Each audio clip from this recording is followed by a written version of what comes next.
ค่ำคืนวันนี้ผู้ค้าปลาทองคำผสมมาบริเวณงานขาวดำนายน้ำหนึ่งบ้านโคกศาสตร์ตำบลนาตาลตอนนี้กำลังหามโต๊ะหามเก้าอี้กลางทิศพี่น้องนี่กลางเต้นในงานขาวดำนายน้ำหนึ่งหลานนายประภาสมูลคุณบ้านโคกศาสตร์ตำบลนาตาลผู้ค้าปลาทองคำผสมกับอยู่บ้านนี้เนาะเอาภาพบรรยากาศในงานขาวดำนายนโมลูกชายของนางเตนบ้านโคกศาสตร์ตำบลนาตาลเป็นลูกไผ่ของนายประภาสมงคลได้นี่คือเป็นภาพบรรยากาศงานขาวดำนายนโมบ้านโคกสะอาดตำบลนาตาลได้คล้ายๆกับสี่แยกบ้านโคกสะอาดนะอยู่มุมนี้ละ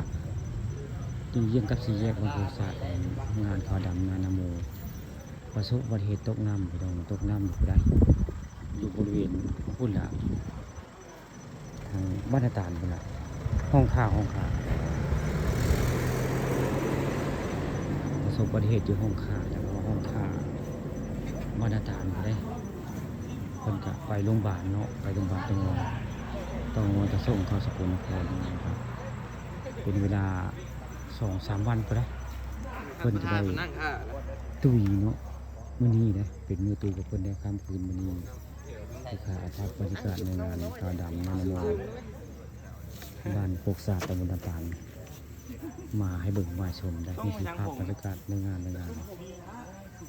ขาวดำของนายนโมแล้วมื้อนี้มือแรกได้มือแรกของงานเจ้ากำลังขนของได้ขนโต๊ะมาเก็บห้องมื้ออื่นได้